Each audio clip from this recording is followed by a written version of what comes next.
Hello and welcome to this week's Whole Week Casa. Kev, I'm Jay. Today we're going to be talking about 2 episodes of a 3-part arc. The first episode is going to be titled Overlords, followed by Altar of Mortis. Kev, you want to start us off with Overlords? A mysterious force draws Anakin, Obi-Wan, and Ahsoka to a distant planet and its inhabitants, a family of exceptionally powerful Force-wielders, in an attempt to determine whether Anakin is truly the Chosen One. The patriarch of this family, known as the Father, has spent ages maintaining the balance between his daughter, who is strong with the light side of the Force, and his son, who aligns with the dark. The Father reveals his days are numbered, and he seeks Anakin to take his place as the fulcrum of this balance. A test proves that Anakin is capable of controlling both offspring, as the Father does, but Skywalker refuses to take the Father's place. So we can talk about the episode, and we can talk about the glaring issue in this episode. Anakin knows what has to be done, because he's the chosen one, but he's like, but Padme, I love her. That is true, and you wonder if that's the reason why he refuses at the end.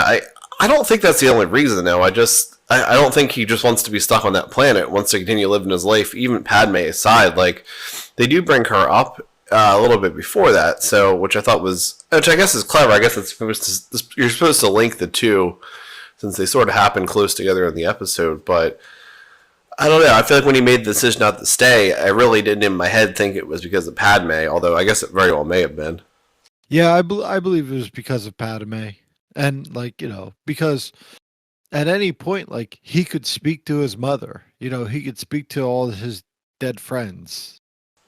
Yeah, but I don't know. But do you think... do you think if he weren't married and wanting to get back to Padme, do you think he would have stayed there? I still don't think he would have stayed on the planet. I'm not sure. But overall, did you like the episodes? Yeah, it really draws you in. It's like, I don't know, just the way it started. It's like, oh, it's the distant outer rim, and then it's like, oh, the 2,000-year-old distress signal. Like, it drew you in right away, and then they get to the location, and then no one's really there. It was just a whole lot of mystery all in the beginning, and then I just assumed it was going to be some old Jedi, which was going to be interesting in itself. But then to have, I don't know, this really metaphysical arc here was more than I expected. Yeah, so you talked about the distress signal, and then they land on this, I guess, I don't know what you would call a double 4-sided triangle, but that's the shape of this planet. It's like 2 pyramids on top of each other, and then they land on the planet, and the daughter, who's the light side of the Force. And then you see Obi-Wan come out from behind Anakin, and he's like, "Oh, hello!" And you're like, "Come on, you're just meeting this woman, and you're already giving the lip to her." I have the note here. Obi-Wan would hit that. It was my second note here. Yeah, but he's already attracted to her, and you're like, "This could be anything, Obi-Wan. Calm down." Obi-Wan's like, "Well, I never banged a light being, so Yeah, pure light. Why does Ahsoka have 2 lightsabers? Do we know that? When did that happen? I don't know. I think it's an arc. These are all out of order. So yeah. It's an arc that I don't think we know.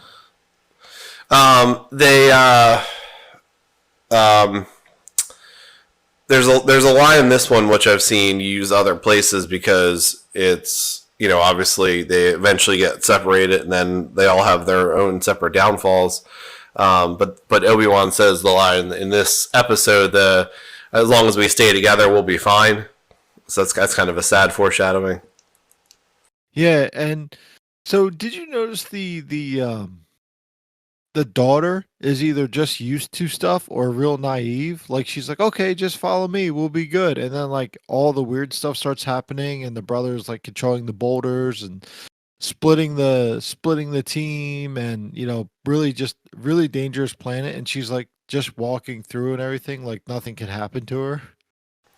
Yeah, well, I guess she feels like, because when you see at the end his distress when when he kills her, like I think she assumes that her brother would not try to actually like seriously harm her. Maybe hurt her a little bit, but yeah, I don't get the impression that she was in danger from him ever until that sort of accident at the end. Yeah, the end of Altar of Yeah, Mortis. yeah, the next one, yeah. Yeah, so overall we see this cool planet where during the day it's all light and living, and then as night turns, everything starts dying, and then as I guess the day begins again the very next day, like everything becomes living again. So you get that light and dark, you know. Yeah,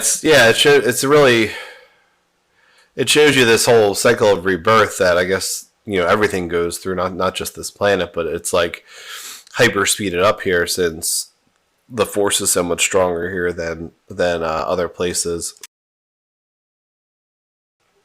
But Yeah, and then towards the end of the episode, you find out why they brought Anakin there, and then Ahsoka and Obi-Wan.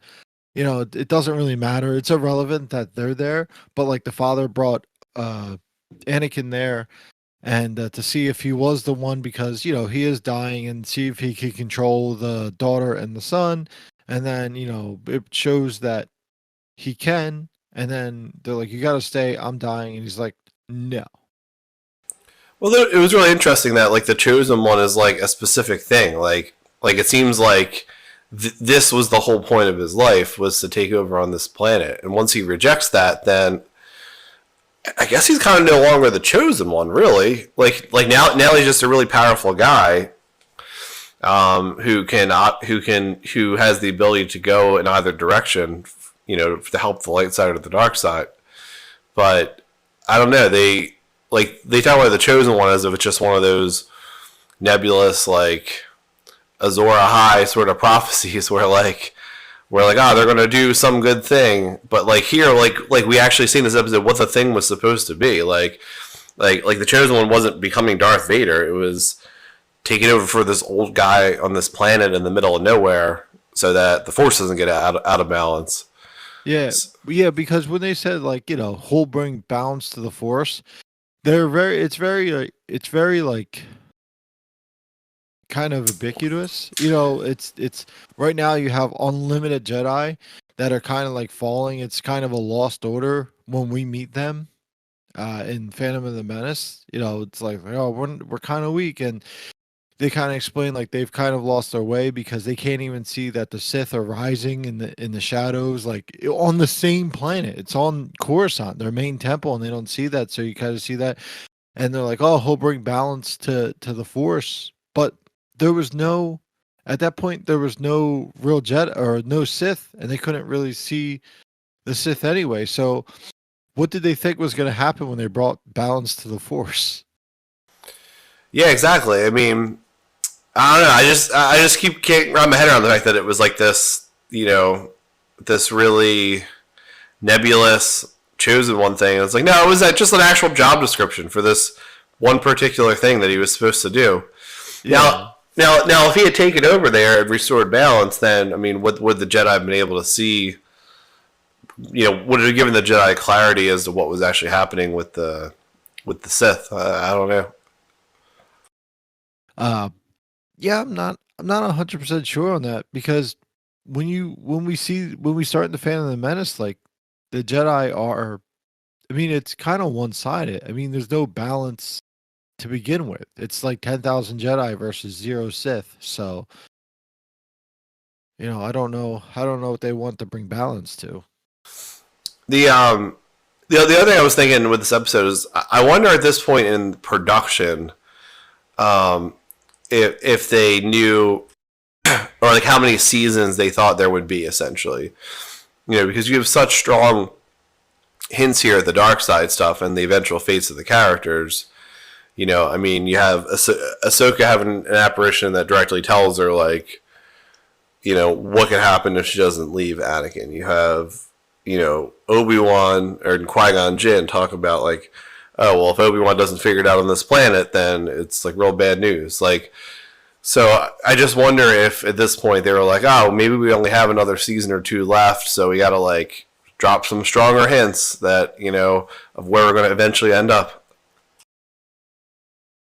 Yeah, and well, like you mentioned, we hear from actual Qui-Gon Jinn. We hear from Liam Neeson himself in this episode in the cave. Yeah, it was pretty cool. There's a lot of really lore heavy stuff that happens in this episode. Yeah. I don't know. I feel like we almost need to revisit this story arc like at the end of the whole thing, and just see what comes true of the predictions that we've seen here. Yeah, so far I like this episode. I don't really have much to say more about this other than, what you said about the job description, and he's the chosen one, and he's got to just take over for this old man who's basically like sacrificed his whole, what you would think would be a mortal life to keep the balance, the force in balance. Yeah, I guess they don't have to be immortal. I mean, I guess they still can age and weaken over time. Even with the Force. I mean, I would wonder though. I would assume that when he dies, that he would become a Force ghost, like much less powerful Force users have, become.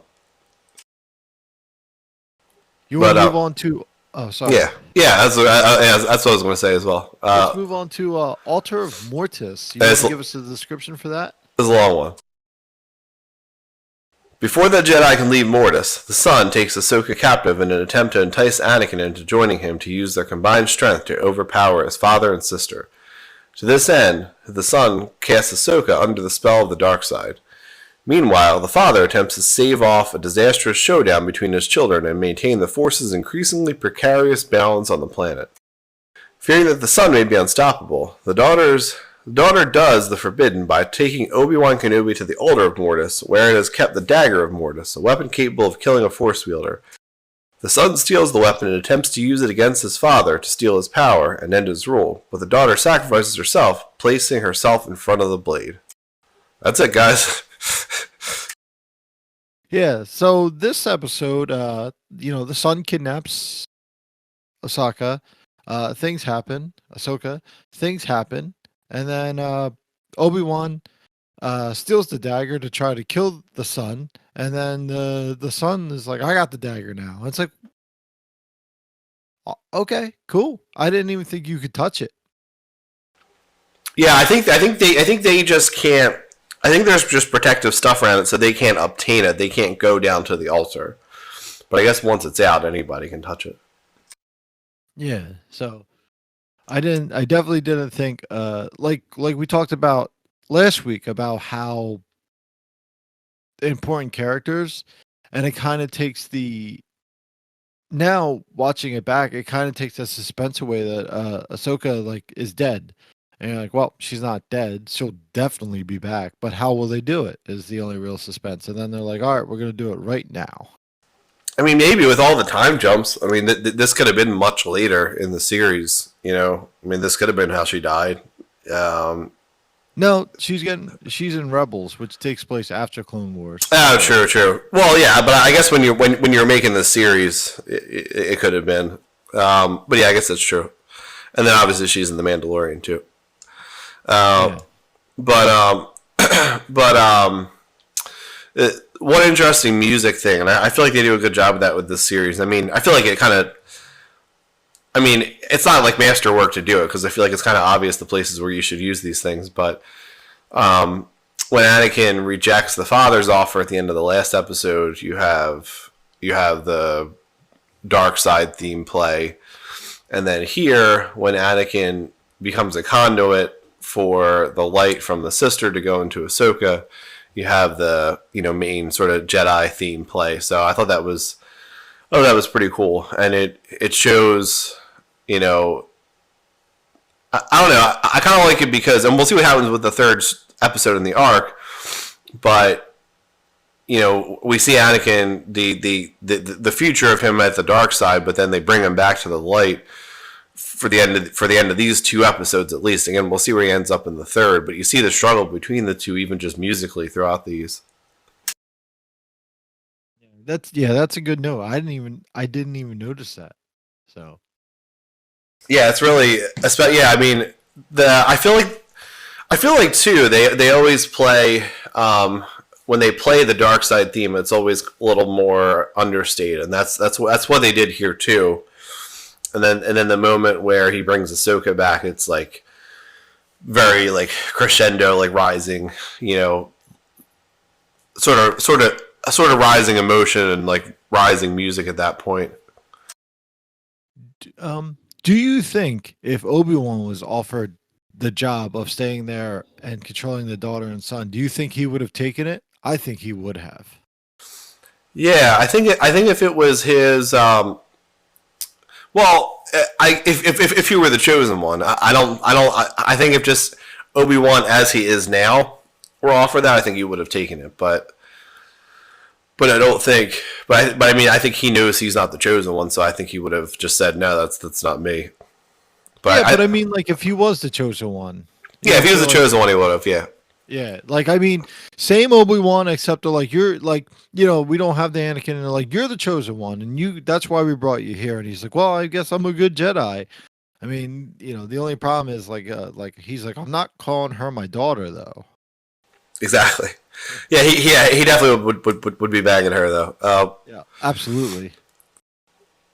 I think Ahsoka would have too. I mean, Ahsoka's a little bit reckless, but she also follows orders. Like she also does, at least to this point. I mean, we've seen she is, she does the appropriate things. The stuff she's supposed to do, she does. So I think if she had been the chosen one, she also would have stayed on the planet. Yeah, I mean, I think she's also a little bit more reverent too, or like Anakin's more irreverent. I don't know, in that she, I think she has a lot of respect for the Force and the Jedi Order, and the sort of lore around and the importance of everything. Whereas Anakin, I think, I don't know. I mean, it's hard to tell because he kind of jokes around too much. But like, I mean, there's moments where you can sort of tell like he's very lost in the Force and is, taking it seriously, I guess. But then overall, I mean, you can see the way he speaks to the Father versus how like Obi-Wan speaks to everyone on that planet. Like they're obviously an ancient, powerful race, and you shouldn't, just, I think most people wouldn't be as flippant with them as Anakin is. Yeah, Anakin's like, I want out of here. I want my friends to get out of here. I want to get back to my wife, the only woman I've ever met. Exactly. Yeah, the only woman I've ever met except for Ahsoka, who he also loves in a platonic way. Oh, yeah, absolutely. Like, even though he didn't even want her as a Padawan. Yeah, he just didn't know at that point. So that's all I really have to say about these episodes. So. Yeah, I agree. These were exciting. I honestly might watch the third one now, before next week. Yeah, because they're so next week we finish off this arc and then we'll move into another episode. So for Kev, I'm Jay. Thanks for listening to this week's Whole Week Costa. You can check us out on Spotify, Stitcher, Apple Podcasts, Whole Week Costa Libsyn page, and YouTube for this episode and about 130 more episodes. Thanks for listening.